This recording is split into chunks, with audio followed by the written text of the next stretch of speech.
it's amazing because it's so vivid and so clear. And I've had people ask me all the time, how do you remember so much? But I really don't. It's just bits and pieces. But the first day, I'll never forget. It's very hard. It would be very, very hard to try and explain to a 6-year-old what I was about to venture into. I mean, I'm a mom and a grandmom myself, so I don't think I would have the words to explain to my 6-year-old. I mean, what would you say? You're about to go to a new school today, and there are going to be lots of people out in front of that school, and they don't like you and they don't want you there. You just couldn't do that. And so my parents never did. The only thing they ever said to me is that, Ruby, you're going to go to a new school today, and you better behave. I always say You that. better behave. You better behave. People screaming and all that, but you have to behave. But you better behave. And, just knowing how she was, that's what I was concentrating on. But, what really protected me was the innocence of a child. Because they didn't explain, then I had to use my imagination and try and figure it out for myself. And so living in New Orleans and being accustomed to Mardi Gras, that day when I saw the mob out in front of the school, screaming and yelling and waving their hands and throwing things, I actually thought it was Mardi Gras. And that's what protected me. And you were only 6. I was only 6. And, what's important is that I didn't really know anything about racism or disliking someone because of the color of their skin. If that's not something that is passed on to our children, that is taught to them, then you don't know anything about it. So I didn't.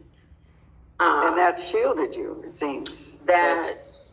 You didn't know. Now, I know at 6 and you're unfamiliar, you're thinking, what is going on? Why are these people acting like this?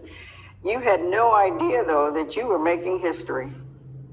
No idea. Part of that experience was that, the NAACP was doing a door-to-door search in my community looking for 6-year-old kids that would actually be the first kids to integrate white schools in New Orleans. And so I was the right age. I had already attended kindergarten, so I knew what school was like. Loved my teacher. She looked exactly like me. Everybody in the school looked exactly like me. So I thought I knew what to expect. But we had to be tested. And so I remember taking the test with lots of kids.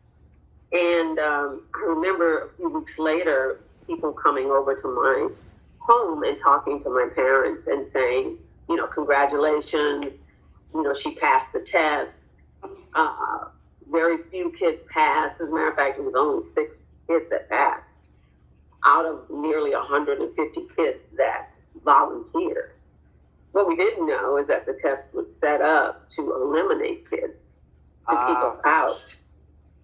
And so I remember when they came over to congratulate my parents, they were so excited. Oh my goodness, she's so smart. We're so proud of her. I immediately thought that the test that I had taken meant that I was so smart that I was leaving kindergarten or first grade and going straight to college. Oh my, you were smart. So I really thought that that's what the big deal was about. The 6-year-old now leaving first grade and headed straight to college. So that's the history you thought you were going to make. Yes. And then you get in and you're in school And from what I understand, for a time, you were the only pupil, though, with one teacher. I remember arriving that first day with the federal marshals, which was very different because that had not happened before. But again, I thought it was all part of the plan. And once I got inside of the building, they escorted me straight to the principal's office where I sat behind these glass doors, and I could actually see everybody passing. And what happened is that that crowd that was outside screaming and yelling, they rushed in behind us.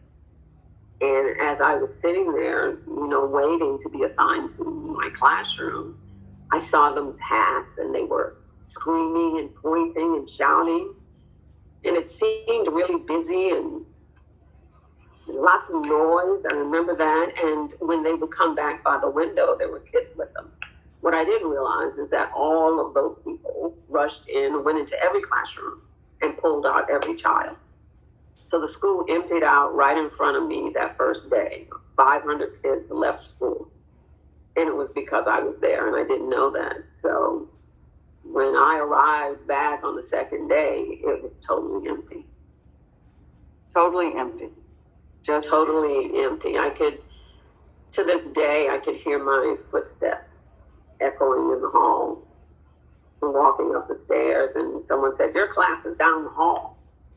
And they turned me around and walked me down the hall to this classroom. And when I got there, the door opened and this woman stepped out and she said, "Hi, my name is Mrs. Henry. I'm your teacher." And my first thought was, she's white. I'd never seen a white teacher before, and really was a little bit hesitant because she looked exactly like everybody else outside that was screaming and yelling. So I didn't really know what to expect from her. And I remember looking inside of this empty classroom and thinking that my mom had brought me to school too early. And I always say, indeed, we were too early, like years too early. But I went in and I took a seat, and the lesson that I took away is that she did look exactly like the people outside that were screaming and shouting. But I soon learned she was nothing like them. She showed me her heart. She made school fun. I loved school. We always did amazing things in the classroom. I knew that if I just got past that crowd and inside of the building, I was going to have a good day. with Miss Henry. With Mrs. Henry. And so, the lesson I learned is that she looks like them, but she's not like them. She wasn't. And for a child to be able to have that experience and not generalize was important. It really was. I understand that now, because at that very moment, I realized that I can't judge her the same way as the people outside. She was different. And that was a lesson that just stuck with me, just forever. And that's what, in terms of your book and why this is so important now for young people in particular, I enjoyed it, and just the lessons and seeing the photos of those people out there. That's scary. Did you ever feel any fear? Well, as you notice, there's a page in the book where there's a baby's coffin. And the only time I was really frightened is when they would bring this real coffin and they put this black doll inside. And they would march around the school with it. And so there were days when I would have to pass it to get into the classroom. And what really stuck in my mind about this is going to be really interesting. Because I was born in Mississippi, small town, and in 1954, we as African Americans, especially in this small town, we didn't have funeral homes. Right. So you would have to have your funeral service or wake inside of your house in the living room. So I remember having an uncle and a cousin that both passed away at the same time, and they were both funeralized in my aunt's living room, where we had to sleep in the house. And I remember, so I was very young then, and how frightened I was. And the minute they brought that coffin to school, it just brought me right back to that moment. And that really frightened me more than anything. I used to have nightmares about the coffin. And you're 6.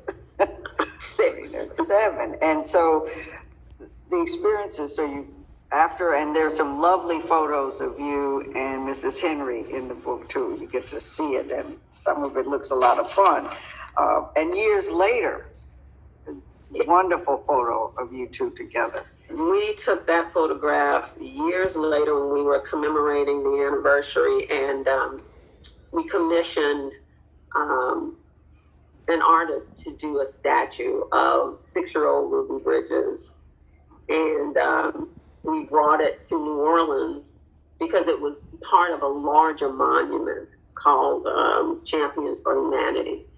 And so I thought it was appropriate to bring her from California and place her on the playground of the school that I integrated. So that's when we took that photograph.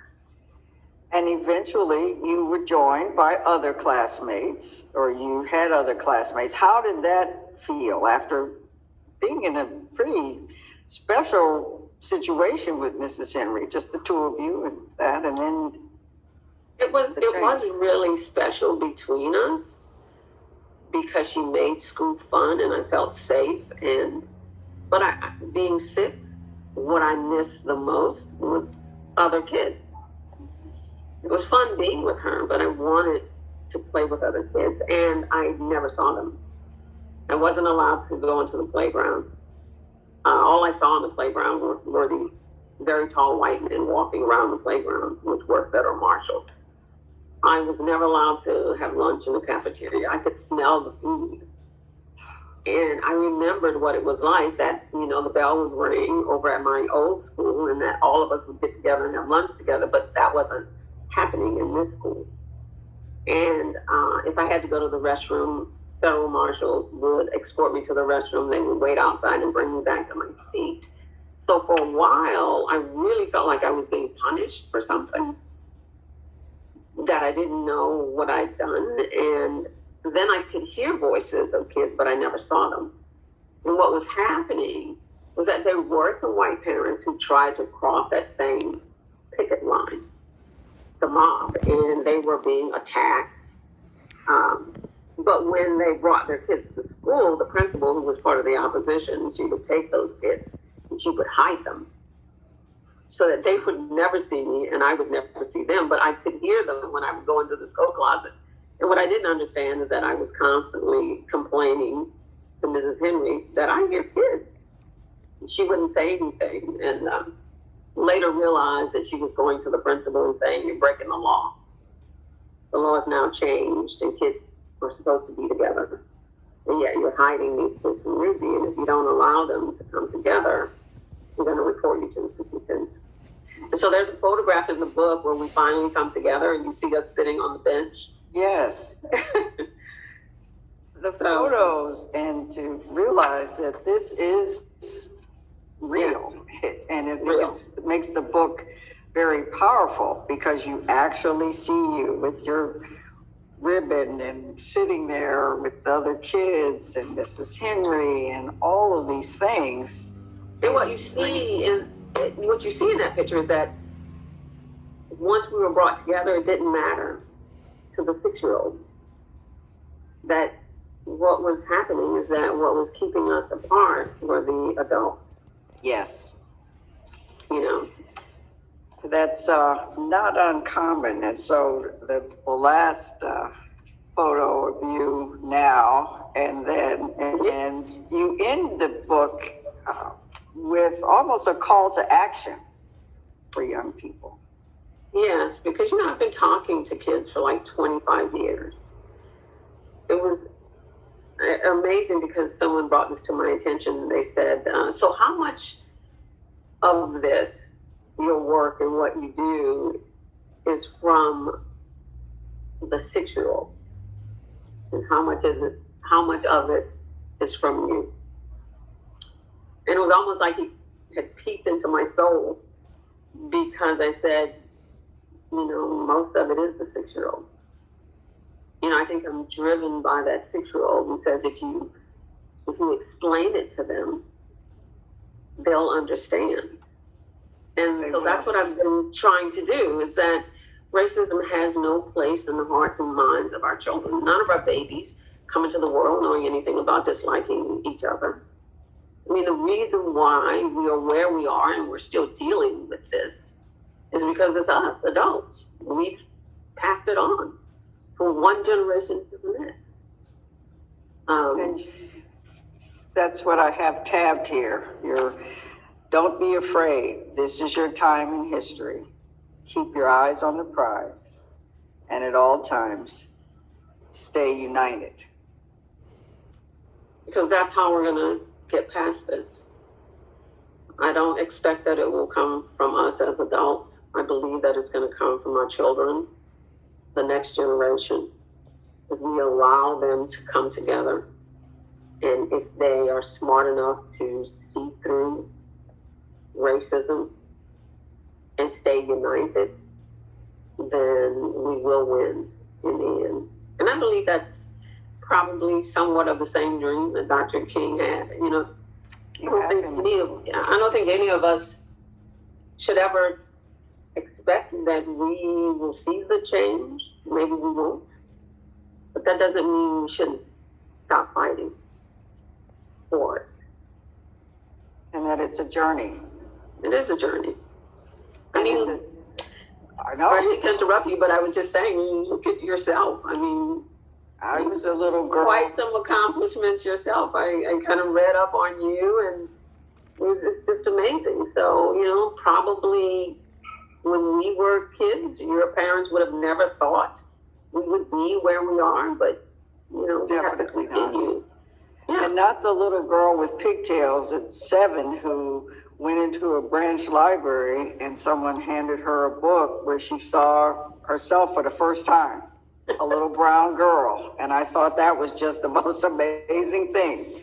Yes. So being able to, so this book is now going to be in the hands of quite a few young people. What are your hopes for this? Like most of us, I watched what was happening in March. This man's losing his life right before our very eyes. And I sensed that I've been traveling across the country talking to kids for 25 years, encouraging them to come together, and that racism didn't have a place in their hearts. And yet now look at what's happening, and that they were also witnessing this. And I thought they must be asking themselves, this isn't what Ruby Bridges has been telling us and talking about. And it made me feel like maybe I let them down in some way, that they had to have questions that somebody needed to answer. And being a mom myself, we don't always know how to answer those questions, And so I have some very good people working with me, around me, and, I was locked in like everybody else because of the virus. And they said, why don't you just write a letter? And so that's what that book is. It's a letter to them saying that, some of what you see reminds me of what I saw back in 1960. And yet we came out better for it. It was quite a fight.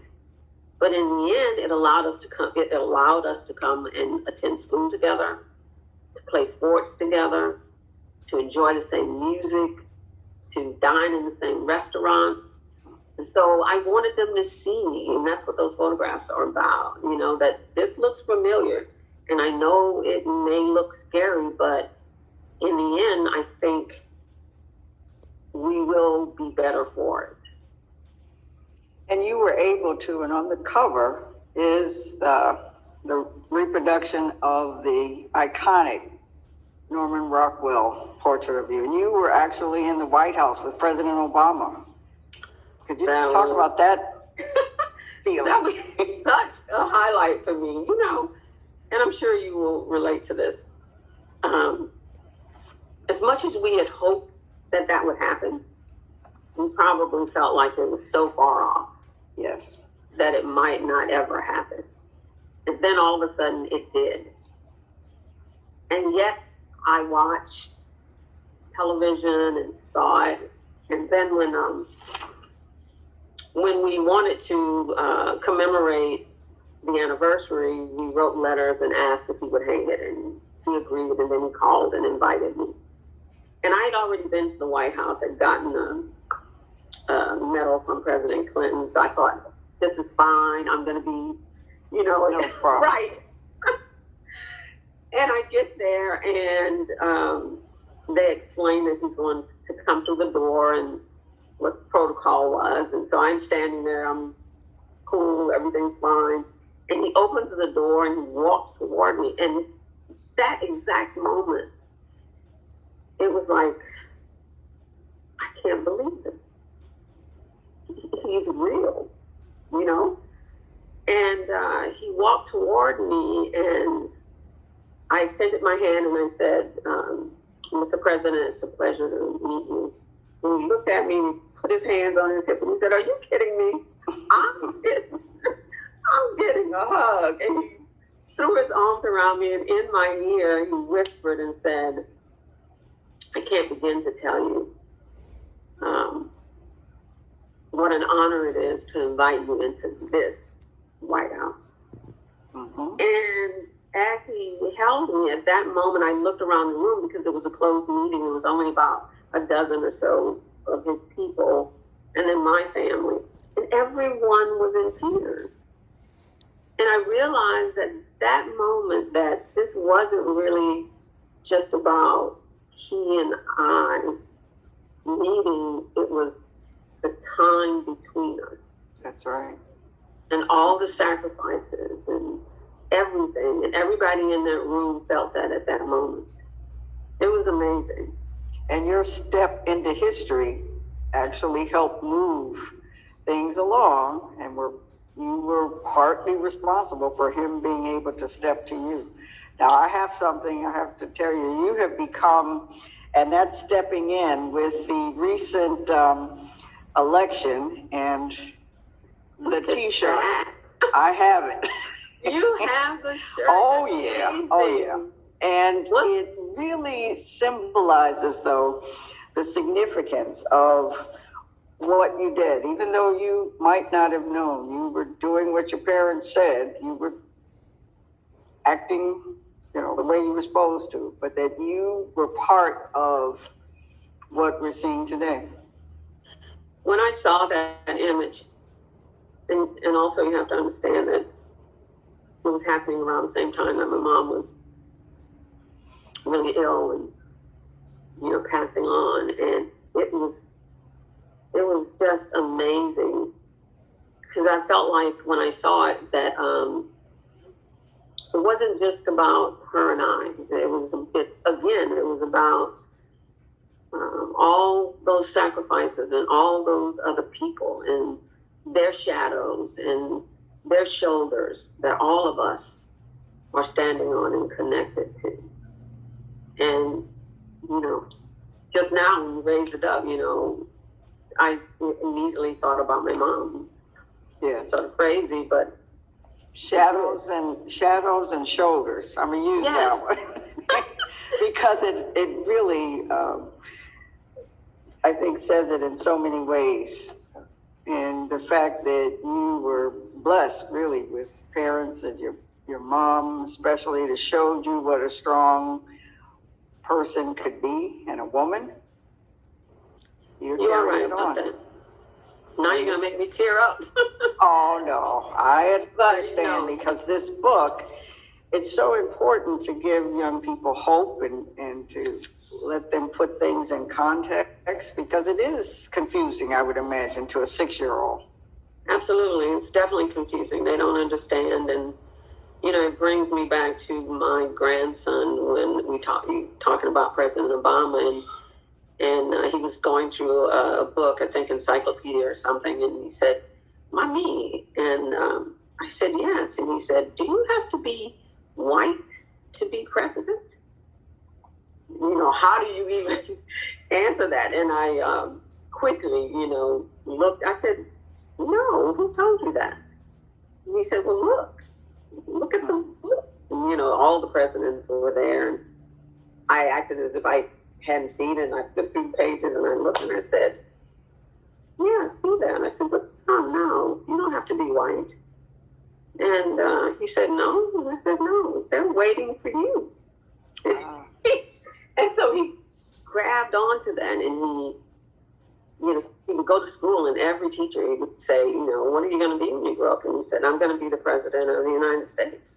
He was very adamant about it, And then when President Obama was actually running, I wanted to take him with me to go and vote. And he says, "Mommy, are you going to vote for him? Are you going to vote for Barack Obama?" And I said, "I think so." And he said, "But I thought you told me that I was going to be the first." Aww. Well, now that's logical. Right. And I said, "You're so young, and people they're just tired of waiting. They want this to happen." Right. And I said, just because he's going to be the first doesn't mean he's going to be the best. And I said, "So I think we can vote for him." And he said, "Okay." So you're absolutely right. I hope that it inspires young people, because that's what we have to do to be able to move this country forward in the direction that it needs to go in. We have to pass the torch, and we have to inspire them. And I have to say that reading the book, looking at the photographs, thinking about it, ordering my T-shirt I'm going to wear proudly, with leggings, all that, but really helping, and it helps adults too, to think about the impact of their actions on young people. Yes, you're And this will absolutely be right. a tool, I think, that will help in a strange time now. So thank you for doing this. Well, I thank you for embracing it.